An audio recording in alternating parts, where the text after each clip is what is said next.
Welcome to our new series called Character Profiles, where we take an intimate look into the history, backstory, and personality of the characters within Life is Strange. In this episode, we're focusing on Cassidy from Life is Strange 2.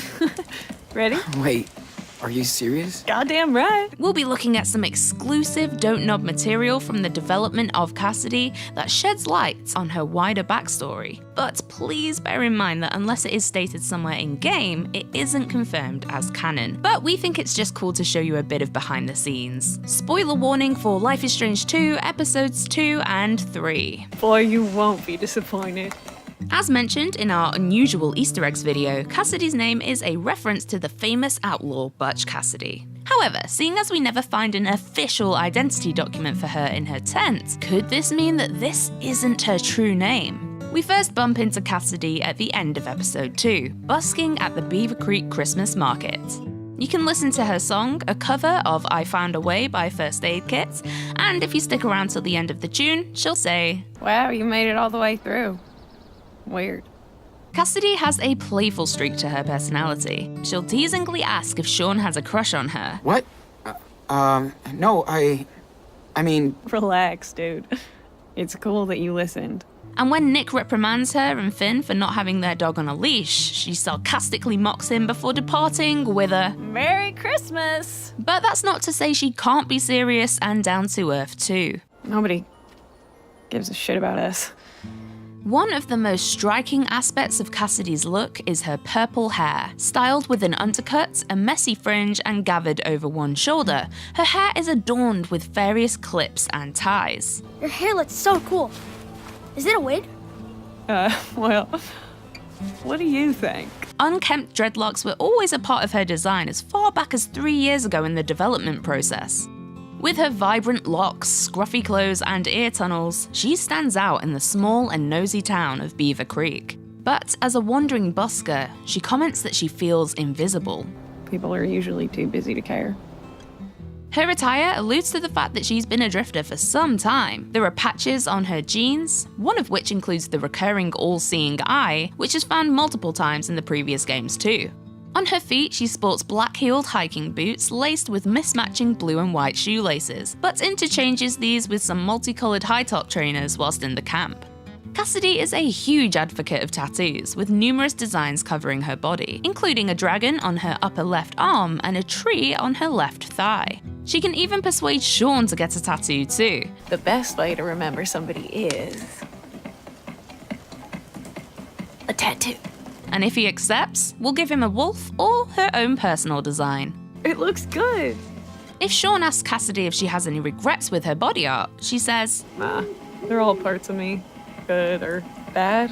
This is just skin, Sean. Like a sketchbook you'll carry around all your life. You never regret what you write in a diary, right? Only read it with nostalgia. In episode 3, Wastelands, much more is revealed about our favourite Southern Belle's personality. From the very start of the episode, when inspecting her tent, Sean will comment that she's way messier than him, which is hard to believe, as well as being more of a sleepyhead. It's also shown that Cassidy is a kind and gentle soul. You can trust us. On the truck ride to the farm, she admits that, If you get too clingy, people run away. I know what I'm talking about. which reveals that from personal experience, she has been too emotionally dependent on others. Despite this, if you choose to intervene when Big Joe slaps Cassidy on the back of her head, she'll tell you to drop it and warn that he'll get them kicked out. She can look after herself and does not need protecting. Some real behind-the-scenes info I can give you is from Cassidy's casting sheet, from which actresses would audition for the role. In her bio, it states that she has no interest in sounding good, she just needs to sound true and raw. Everything she says needs to sound genuine. She's never faking, and she's always trying to enjoy every moment and situation. But for real, though, if you could snap your fingers and go anywhere. Cassidy, we get it. Over and over. Cassidy is constantly dreaming about going somewhere else, an attitude which annoys Hannah. So I'm allowed to dream a little? When chatting to Sean at the party, she tells him that she can't settle down and needs to always be on the move. She wants to live freely, far away with no ties. See places. Live. Yet, while she is a free spirit and embraces natural vibes, she's also the one who wants to cut Sean's long hair as it's Hiding your pretty face. well, according to Finn, she does have a thing for suburban boys after all. I know suburban boys is your thing.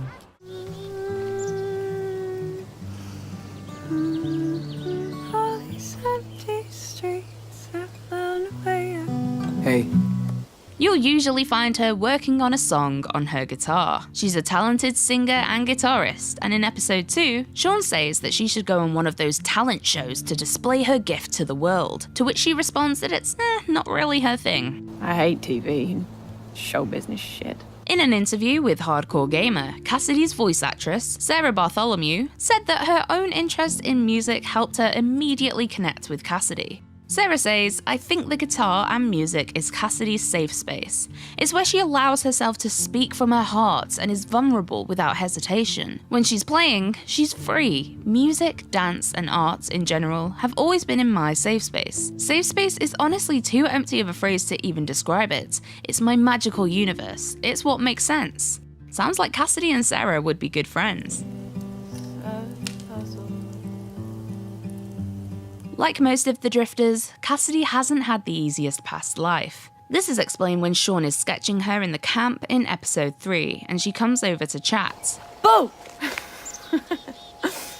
Man, you are so focused when you draw. When Sean asks if she would ever go back to Texas, she says, No fucking way. her dad was a drug abuser who beat up her boyfriend just because he wasn't white. Then my big brother told me he would shoot me if I dated that, well, you know. Her mum wouldn't stand up for her, so Cassidy decided to leave. This is my family now. damn, I'm sorry, Cassidy. Don't be. Going back to the original Don't Nod plots, what didn't make it into the game is the fact that her boyfriend, named Kyle, also came with her when she upped sticks. Sadly, after some time on the road, he decided to return to their hometown as he missed his family. Cassidy refused to go back, and after Kyle's betrayal, she developed an even tougher streak. Really? And with a fucking kid? You know these assholes are armed, right? She decided not to trust people anymore and to expect nothing from anybody. Yeah. No shit. That was until she met the group of young drifters who, like her, don't have anyone or anywhere to call home. They're now bonded for life, and she refers to them as her family. I don't need anything else than what we already have. Despite her past trauma and family issues, Cassidy still looks at the world through hopeful, optimistic eyes. If you'd like to find out more about Cassidy, Episode 3 Wastelands is out now for Xbox, PlayStation, and PC.